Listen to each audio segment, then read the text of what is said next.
Armstrong and Getty Show. Hi. Hi. Got a lot of good-looking calls that we'll get to. We need to go quickly, though, to Craig, the Obamacare guy. He's an attorney friend of ours. He's one of the few attorneys in the world who are not evil. At least he's not openly evil. He's duped us. Craig has been working, though, in the field of getting people to have any understanding of what Obamacare means to their companies, and has an update for us. Hey, Craig. Good morning, guys. How are you? Good. It's always good to come on after the top of the hour when Jack says this is where you put all your garbage. Right, exactly. Thanks, Jack. The unlistenable stuff. Thanks. I know how much Jack likes to talk Obamacare on a Friday. So, Jack, real quick, I had my wedding reception 4 weeks ago yesterday at the same restaurant that you've been having issues with, and I have to say, thankfully, there was no waiter that commented, saying things like "white makes you look fat," and we had a really good experience. Oh, nice! I love that place. Best steak ever. It's the best tri-tip on the planet. I told all my guests, and they agreed. Yeah, it is. Wow. We had one waiter, one busboy for 70 people, and he was outstanding. Wow. So at least they brought the A-team out for us. Fantastic. Yeah. So, Craig, what should we know about the UPS story? Okay, I'm going to tell you the punchline, and then I'll let you guys ask me how deep you want to go into the rationale. But the real reason that UPS is doing this, and it's not a secret, but it's a nuance in the law. I'm actually advising some of my clients to do the same exact thing. Lay people off. Well, there you go. That's another, get yourself to 49 and 29, right? If you make spouses ineligible, which Obamacare allows you to do, Obamacare only mandates you cover employees and their kids, not spouses, which is weird enough. But if you make spouses ineligible, then you preserve that spouse's ability to go to the state exchange and get government cheese to buy their health care, i.e., you shift your responsibility to the taxpayer. Okay.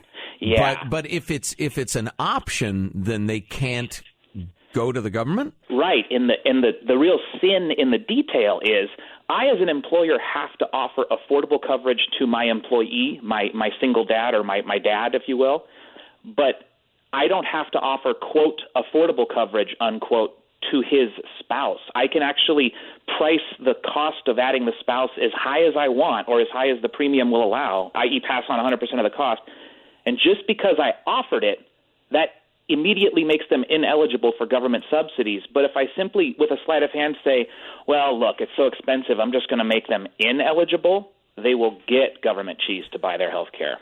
This is such a brilliant illustration of the absurdity of a room full of bureaucrats deciding how a market should work and writing out the rules. It's a laughable idea, and yet it's kind of the idea that's winning in America. Now, I want to make sure it's possible. It's almost certain that I don't understand all this because it is complicated and I'm not very smart. But you sell yourself short. No, I don't. The UPS thing. So I used to work for UPS, and they had unbelievable health care at the time that I worked there, and it's one of the things people know about working for UPS. Yeah. They didn't offer that because it was the cheapest thing to do. I assume that maybe in the long run it is. They offered that because they got good employees and kept them that way. So why wouldn't they still continue to want to cover, your spouse also, just to keep the best people around? Well, I think what you're seeing with them is early trendsetters. I think they're making the gamble. They're taking the gamble, if you will, that a lot of employers are going to do this, and they're going to do it first and be the first ones to save money. It's the same exact. I don't know if you followed. Well, you guys have seen Detroit, Chicago, and the state of Washington have all done something similar when they said they're going to start moving their early retirees to Obamacare. For the same reason, you can get government cheese subsidies there, and then we don't have to fund it. Well, this is the same thing in an employer context. I can actually facilitate for the spouse of my employee to go to the Obamacare exchange, pay a really small amount for their insurance, provided that they're making less than 4 times the federal poverty level, which is $90,000. And I don't have to pick up the cost of it. Wow. Yeah. Interesting, and UPS is saying everybody's going to be doing it, so we won't look bad in that context. All right.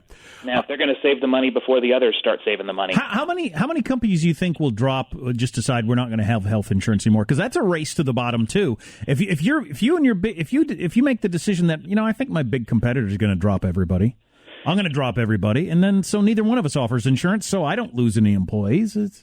Well, I certainly think we're going to see that more and more, especially with the lower wage populations where you don't have as much margin. I still think, your architecture firms, your engineering firms, your law firms, where you have to compete with higher wages and you have higher margins, I think you will still compete with benefits because that'll be a selling point is, hey, I'm not going to force you into this exchange. I'm not going to force you onto the government websites. I'm going to offer you something better.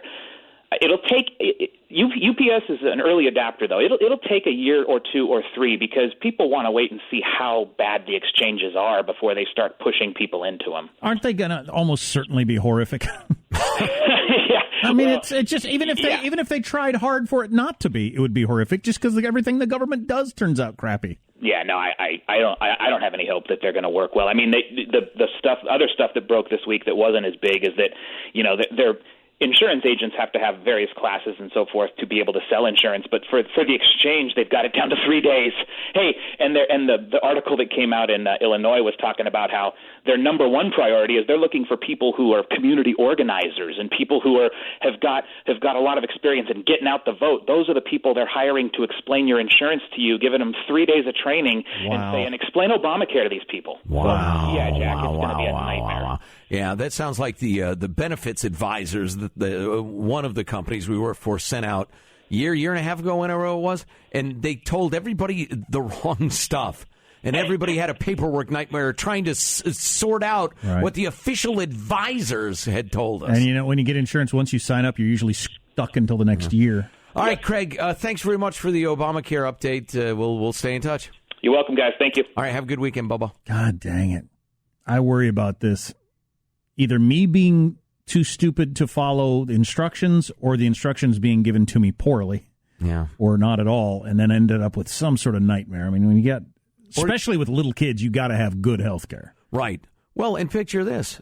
You're on one plan, your wife's on another, your kids are on another somehow or other. Right. That might be an exaggeration, but not the even UPS. If it were too. Sounds like the UPS model, definitely. Yeah. You'd have mom or dad and kids who works at UPS on one, and then the other person on another one. Right. So just doubling the number of insurance you get. You get something. This bill has been paid. You don't have any idea why they covered it last time. Which insurance place is this? Right. Oh God. All right. Now for something completely different. To the phone we go.